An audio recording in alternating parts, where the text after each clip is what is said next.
My name is Steve Dick, and welcome to our webinar about marketing corn silage to a neighboring dairy farm. So just a couple of things I want to touch on. Today's seminar is made possible through grants that we get through South Dakota Soybeans and South Dakota Corn Council and their checkoff programs. And thank you to Heidi Zwinger for setting up the link on this stuff. So my name is Steve Dick. I'm the Executive Director of Ag United.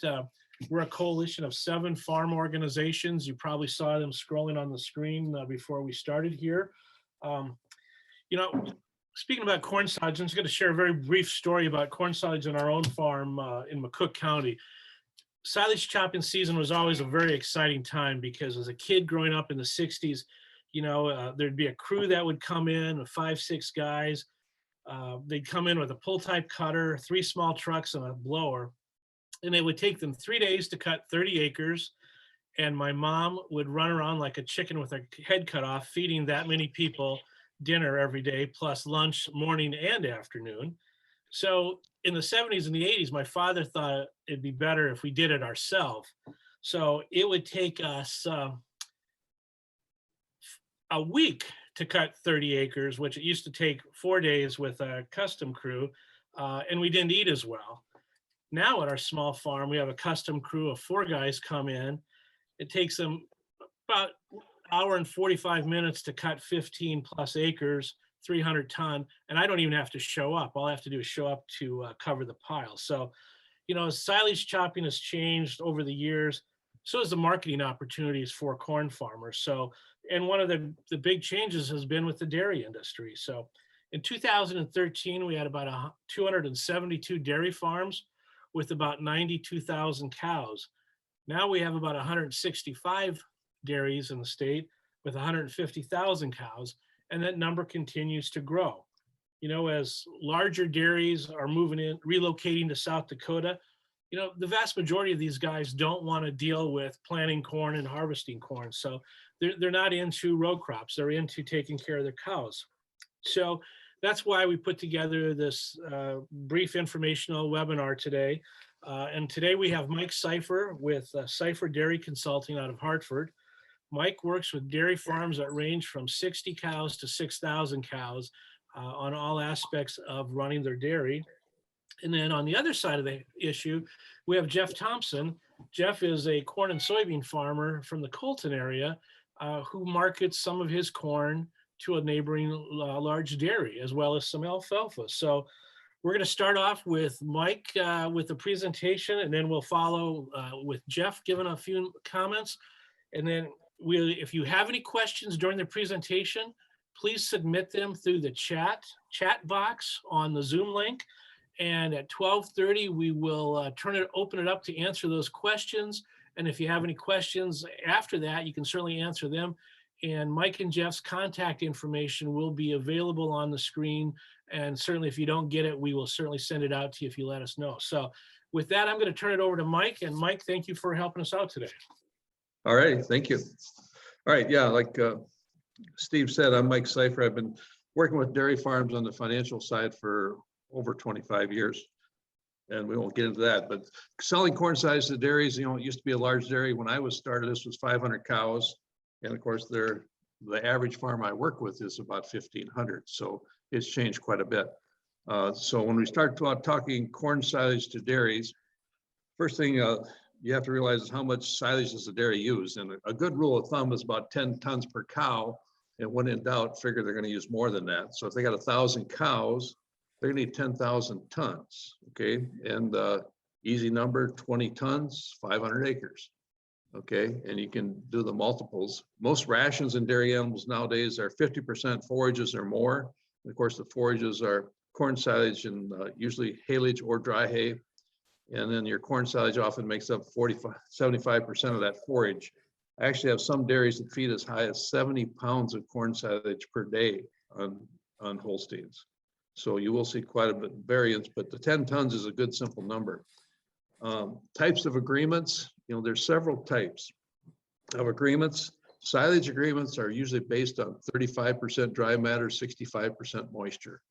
If you talk to most nutrition people, ideal corn silage is actually 68% moisture, but 35 seems to be the number that's used pretty much industry-wide as far as being the basis of establishing the value of corn silage.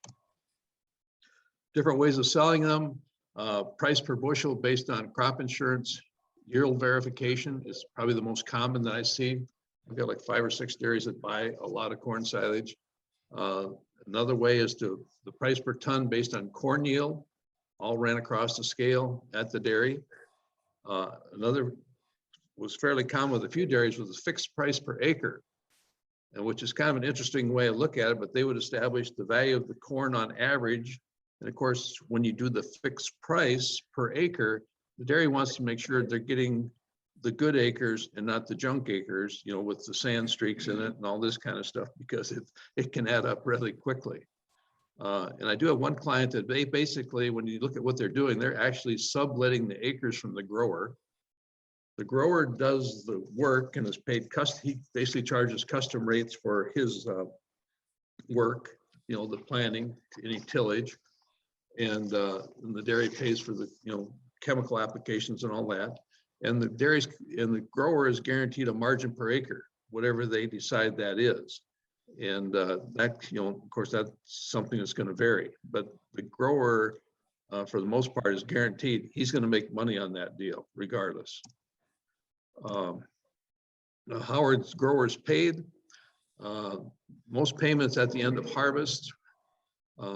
You know, split payments, for example, half at harvest, the remainder January 1st. This usually depends on the current price of corn. When corn prices are high, the great growers usually want to defer half of it till after the first of the year.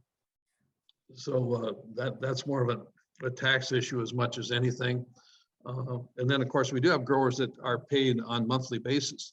So in other words, they will sell their corn to the dairy, and the dairy will issue them a check every month for the amount of, and it can be 1/12, it might be over 10 months, it might be over 6 months, but it gives the grower as an opportunity. They have a regular income from the dairy for that period. So I've got a few people that have done that, and some growers like to do that, especially if they don't have any other outside sources. That becomes their monthly living expense checker for their odds and ends. They always know they're gonna get $6,000, $7,000, $10,000 a month. So it works well for both the growers and the dairy, since dairy income is monthly. Selling silage, not all silage is the same. And there's basically 2 types of corn silage. You basically have your conventional multi-purpose corn varieties, leafy silage varieties. And then you have the brown BMR, which is brown midrib, which is more digestible. The downside to it from a grower's perspective is that it can have a 2 to 3 ton yield drag compared to conventional varieties. And some growers overcome that by, I've seen people do it where the dairy pays for part of the seed. In one case, they were actually paying for all of it, so that they could have their BMR corn. So that makes up for the yield drag to the grower. So you can see those types of things as well, because like I say, it has to work for both the grower and the dairy. What does the dairy want? They want quality corn silage. They don't want the poorest fields. And of course, it's just like anything, when you're trying to get results, you have to have high quality. You have to have high quality feed to get high production in dairy cattle. Dairy cattle respond well to quality forages.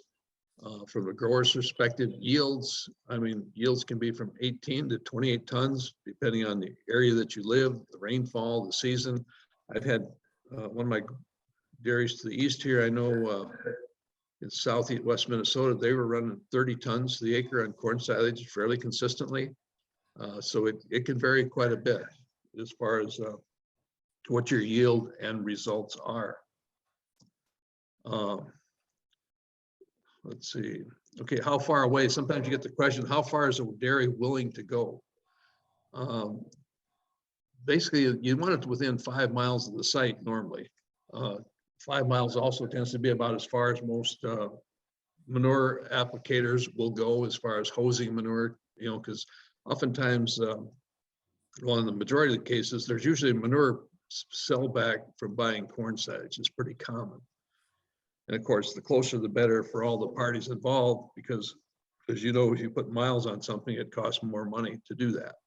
It enters into your harvest cost. Because custom choppers, they are charging, you know, if it's further away, they will charge more from a freight standpoint. As far as the expectations of the dairy, basically a dairy wants a consistent long-term grower, somebody they know they're going to be able to do business with in the future. You know, their dairy was built, they plan on being there a long time, and they want to have good relationships with the people they're doing business with. They want to have manure agreements if possible. And it still gets back to, it's just like any other business. You want to make sure the agreements are good for both the dairy and the grower. And like I say, to me, the most important thing is the dairy wants a long-term agreement. And sometimes different things will happen. I remember in 2019, most of you remember, you had high moisture corn. You were having trouble getting it dried down.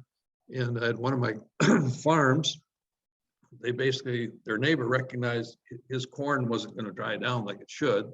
So while it was still high moisture at about 28 to 32%, they made a deal. And also, this guy who'd never sold high moisture corn before, the dairy had worked with him before on other things. And he's, you know, bought 70,000 bushels of corn that year. So you don't have to worry about the drying or any of that type of thing. So it actually can be beneficial for both parties in the long run. So that's just a brief overview of what dairies expect, some of the types of agreements that I see. And Jeff, I think we're going to go to you next. And I got to click off this stop share. There we are. And I guess Jeff's going to hit his portion of it. Yeah, Heidi's glad to be here today with everybody. Heidi's bringing up my stuff. I'll give you a little background on myself. I farm just north of Lyons. It's actually about 2 miles west of Bodwine Dairy. So that's the dairy that we've been working with for quite a few years. Farm with my wife, run about 850 acres of corn, soybeans, and a little bit of alfalfa now. SDSU grad, class 7 of South Dakota Ag and Rural Leadership class, and past president of the South Dakota Soybean Association, currently on that board. So yes, a soybean guy is promoting corn silage. A little odd, but yes, Court. The dairy cows like our soybean meal, so all comes about. So what does growing forage for dairy look like, and how to go about it? First of all, you need to build a relationship with the dairy. Share your farm story with the dairy. We all have a story to tell, and it's worth telling. So, you know, go see your neighbor dairy, talk to them, find out what their story and their goals are. Probably two very different stories, but in the end, we're all farmers going about our business. Find out how other farmers have been treated, and you know, make sure you get both sides of the story there. You know, don't let some rumors floating around the countryside sway your decisions there. So get both sides of the story there too. So, and look at it as an opportunity to diversify and try new things. This last, like a year ago, you know, I was getting tired of selling corn out of the bin during the summer for little or nothing and making a lot of work for myself. And so I decided to let's lessen our harvest workload. So we decided to sell some silage out of the field, and so it lessened up my workload. Combines, you know, costs money to operate them, even if you own them, and you still have to replace them. Can reduce your grain storage and handling needs. You know, like Mike said earlier, wet corn, trying to handle that stuff and get it dried down efficiently, you know, costs money, and maybe you don't have the setup. You know, I've got a dryer, but you know, so I can dry it, but still look at it as an opportunity. Maybe it's a chance for extra work. You know, I drove a silage truck for Lynn for a number of years, and for yourself or your boy, you know, check into that. You know, sometimes they need some extra hands around the dairies there too. If you start opportunity to grow alfalfa, we also seeded down some alfalfa this last year. It was a new crop seeding. We got it in early. It's under irrigation on, you know, sandy soil, but it's irrigated. we were able to get 3 cuttings off of it and got about 2.8 ton per acre off of it, for the first year. So looking forward to that opportunity as it goes on. And that's another case there where the alfalfa, a lot of these dairies, they like the Harv Extra, the lignin type stuff. That digestibility is number one for the cows. So you have to grow what they want there also. Mike said too, the opportunity to get manure back on the ground. We were doing manure way before we were doing selling the forage to the dairy, and it's a great opportunity there. So that's the key if you make that work. What kind of field and crop rotation can you put together? Is it going to be a corn on corn? Is it going to be corn on beans? Get some fall manure, for the next growing season. What acres do you have to work with, and what kind of package can you put together for them?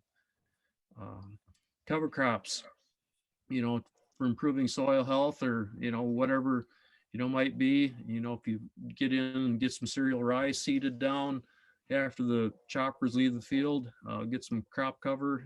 It's your personal preference. It gives you the opportunity there a little bit. Then first of all, willing to make a long-term commitment. Some years maybe it wasn't the best, but maybe the next few years it was above average on your side of things, and it works out for both parties all the time. So going on, Heidi, now you have a new customer, and it's the dairy cow. It's not the dairy, it's the dairy cow. So plant the type of hybrid that works best for them. Mike's mentioned earlier the digestibility factor on the varieties that they plant. You got to look at the maturity. When is that crop going to be mature? So the cutters can come in, they can take, if it's a custom crew, they want to take all the acres for that dairy at the same time. And even if they have their own cutters, eliminate the hopscotching around to get those fields taken out when they want to. Tonnage, I think we ended up with just over 26 ton an acre this year off the field. It was under some irrigation, got dry, and it was tough to keep enough water on it at times, but we did pretty decent there for first year doing that. One thing been brought to my attention, and the whole thing about the types of corn, the BMRs or the standard stuff, maybe they might adjust the cutting height to cut back on some of that lower stock that doesn't bring that much value to the tonnage, and increase the digestibility. But adjustment might need to be made on the total tonnage there. So, and that can be there's some calculations that can be made there to figure that out. Grain yield, the crop adjuster, we all have crop insurance, so the crop adjusters have to come out, check the strips that they leave. And I know that between my crop adjuster yield and my tonnage converted to bushels over the scale at the dairy, they were both quite similar. And wasn't going to argue with either one of them. So they're both pretty close that way. And getting paid, and like Mike said, the variety of different contracts to work with there. Fungicide applications, is it a case where have they been using fungicides? Sometimes they can extend that stay green time, open up that silage chopping window a little bit more, so they can get the stuff all put in the pile at the right moistures. Seems like lately it's been a rush to get that stuff in the pile before it gets too dry. Planting dates, work with the dairy. When are they planting? When would they like to have you, put your corn in, so everything's on kind of a schedule, kind of a, where do they think they're going to start chopping and maturities and stuff like that. A lot of, hopefully talk to your seed dealer, see what works for, the, on-farm silage plot yields. I know that it takes some time to put them together, but becomes very valuable to do that. Farm field consideration, soil types, the lay your land on your feet, that particular field, will it support having the removal of that much forage and not go backwards on your farm? That's the main thing is take care of that farm. Driveway locations, are they wide enough? Everything coming into one pinch point driveway location that has to go through a farmyard can be kind of difficult and tough on the homeowners and stuff like that. Hopefully multiple driveways works out the best for everybody. Field housekeeping, fence lines, the wires, the rocks, except, stuff like that. I drove truck behind a chopper and you're going along and all of a sudden he's doing that outside round and that cutter, it picks up that electric fence wire that the cow or the deer or the field cultivator drug into the field a little bit ways, and those cutters are very efficient on picking up everything, and it'll hit that magnetic sensor and bang, that cutter stops, and so does the whole truckload line of trucks behind it. Troubles like that makes slow work and rocks and stuff. Road accessibility, is it off a blacktop? Or do they have to go through a town to get to the field? They don't want to have to go through 3 pasture crossings to get back into that area either. So road accessibility, can, make a decision maker too.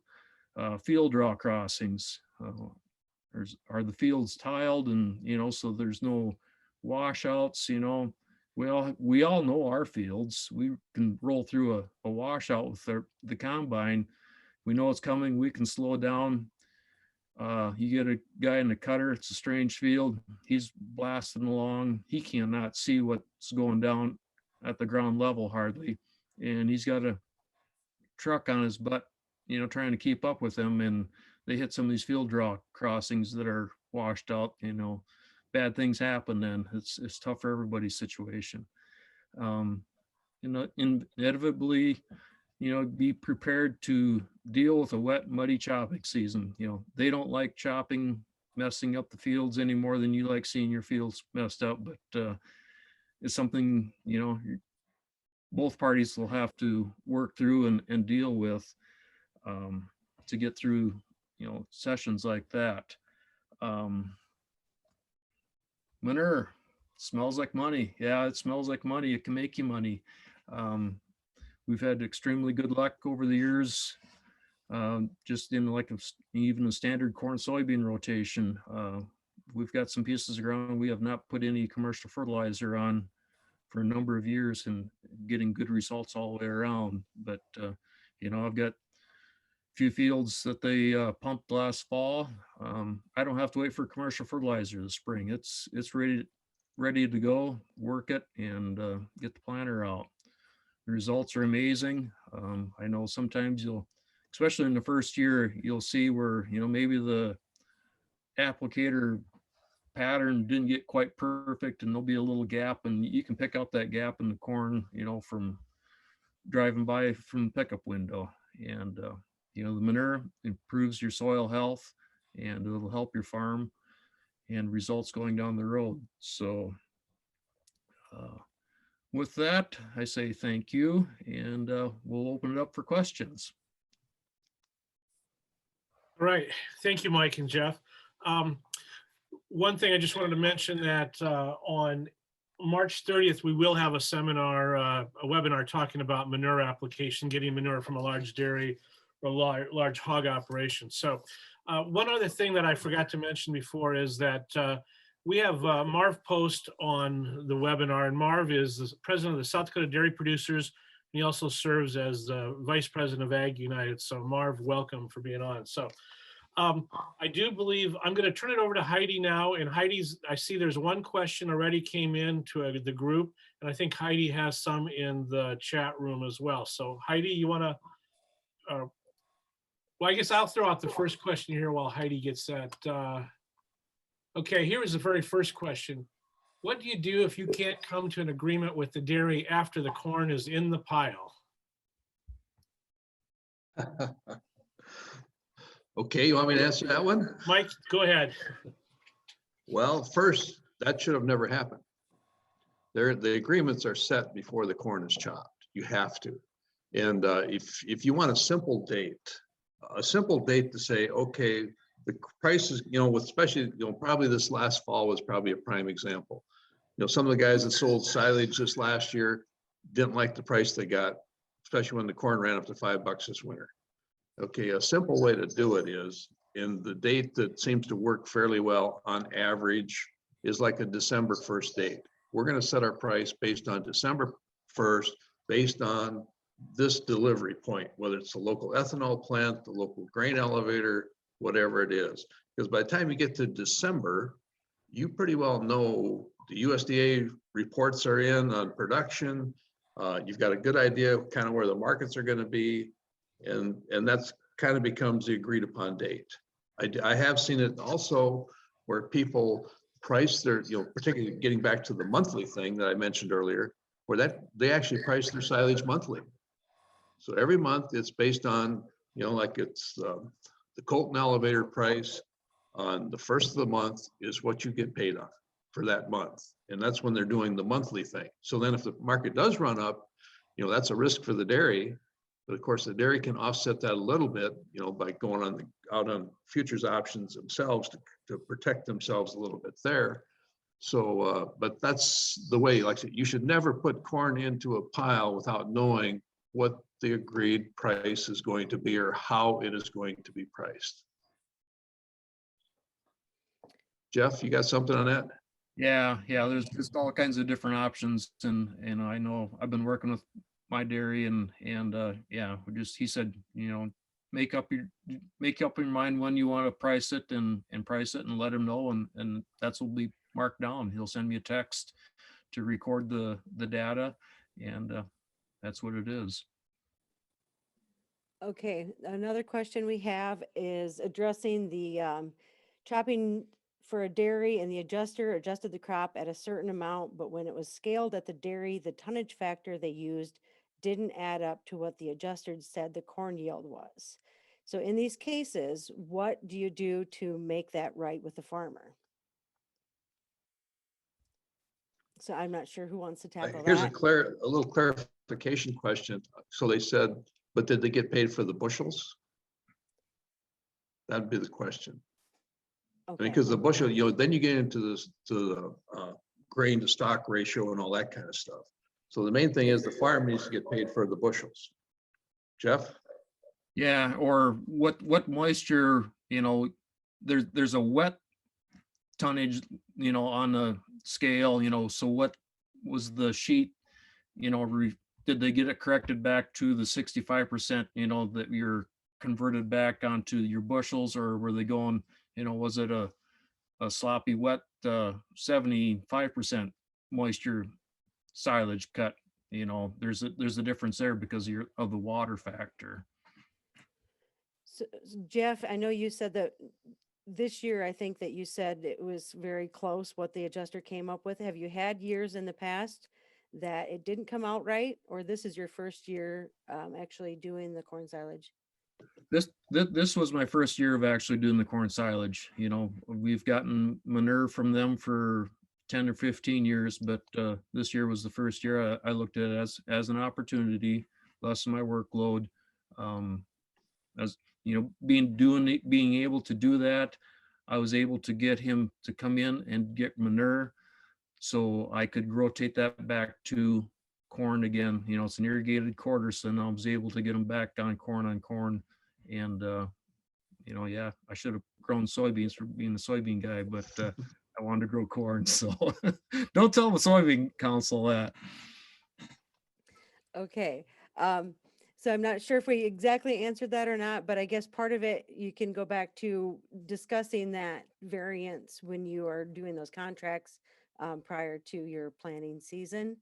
So another question we had for Mike is, when you're doing the December price date for prior fall harvest or future year of silage price? So the December price for the prior fall harvest or the future year of silage price? It would be the coming December. So if you chopped in September, it'll be what the price is in December of that year. It doesn't go back. I do have one dairy that does price it, but it's a little different situation where they do price their silage on a 12-year average. But then it's a 12-year previous. And for the dairy, that doesn't always work so well because like they're coming, well, it's worked both ways. Like if you take 12 months of the last, prior to last year's harvest, this particular farm, it was like a 330 average. Well, so now this coming year, they're going to go by the average price for 2020 through 2021. Well, now it's going to be extremely high. And they would have been better off if they just set one date and say, this is the price date for both parties in this case. But it still gets back to the same thing. It's got to be good for both the grower and the producer and the dairy farm.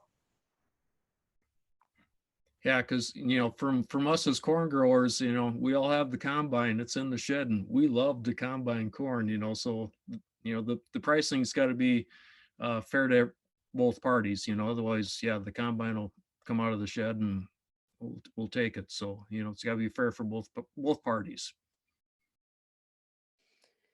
So the next question I have is, have you ever told a dairy they can't chop because the field was too wet? And I know, Jeff, you kind of touched on that. I'm not sure what your experience is, Mike. And then if we have anybody that has more questions, please put them in the chat box, or we can pause if you want to ask on the mic after this question. I have run into that where they've, of course, usually the reason they delayed was the fact that they couldn't do it. And of course, some of these guys have learned a lot from the sugar beet growers up north, how to get through wet fields. I mean, it's amazing what they can get through, but it's not the type of situation you like to see. The problem you have is that the corn continues to mature as it's wet. Even though the growing conditions are wet, it's still maturing. And the last thing you want to have happen, once corn silage gets below 64, that 65%, once it gets to 60%, you start seeing dramatic production losses in your dairy cattle because they just don't like it. I mean, it's about dry matter intake. And if it isn't palatable, you're going to have problems. And that's happened to us a few times. When we get caught with an early frost, that can happen. And like I say, and we've had it delayed because of mud. So it's a tough thing to deal with for both the grower and the farm, the dairy farm is getting the silage.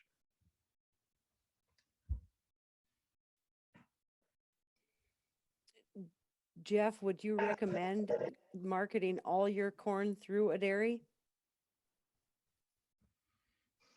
I've got the combine, I've got the bins and the dryer, so, I like that part of it. I just like the opportunity to, basically diversify, if, I don't have to go to town with anything. It can go straight to my bins that's left. I don't want to milk cows. I'll support you guys, but I don't want to milk cows. I'll do everything I can to support you guys. So I can look at it that way. All right, those are the questions I have in the chat box. Is there anyone else online that would like to unmute and ask a question? Don't be shy, folks. Yeah, this is Marv, and I'd just like to make a couple comments. First of all, if you are marketing your corn to a dairy, there's nothing that stops you, say, as was mentioned earlier, that December 1 is a price date. But there's nothing that stops you as a corn producer at that point to go on the board and buying a share of those bushels back on the board. And like in this past year, if you had priced it December 1st and said, I want to re-own 70%, 50% of that corn, you could have went to the board and bought that corn. And so you would have had the up of it also. And that dairy producer also has the opportunity that if they're gonna buy the corn, they can buy that corn on the board at, in July at the low if they so want to. And then just pull their positions when it gets time to pay the producer for that corn. So there's many options on corn silage that you're not just stuck to a date or a time. You can always be marketing through the board, and that works very well. I personally have marketed to dairies also, and of course having one, but I would definitely recommend that when you put that corn in the pile, in somebody else's silage pile, I personally want to get paid for that. Take the money and then, unless you're going to defer it to the next year for a tax write-off or tax purposes, but you could always take the money, and then if you don't think that price is right, like Mike, you were saying $3.30 or an average of that, go to the board and buy it. And I know there's a lot of that are uncomfortable with it, but it's very painless, and it gives you the option of picking up more if it gets into February, March, or that time frame. So, thank you. Good points. Thank you, Marv. Anybody brought else? up- yep. Questions? Good point there, Marv.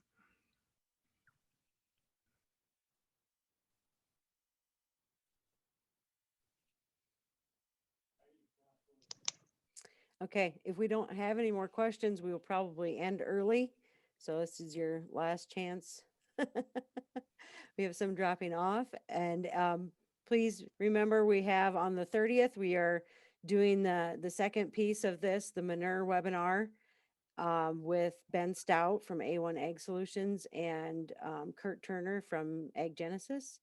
And so we can talk about what Jeff said was the manure smells like money. So thank you everyone for joining us. And if you have questions or need contact information, please don't hesitate to reach out to us. Thanks, everybody. Yep, thank you.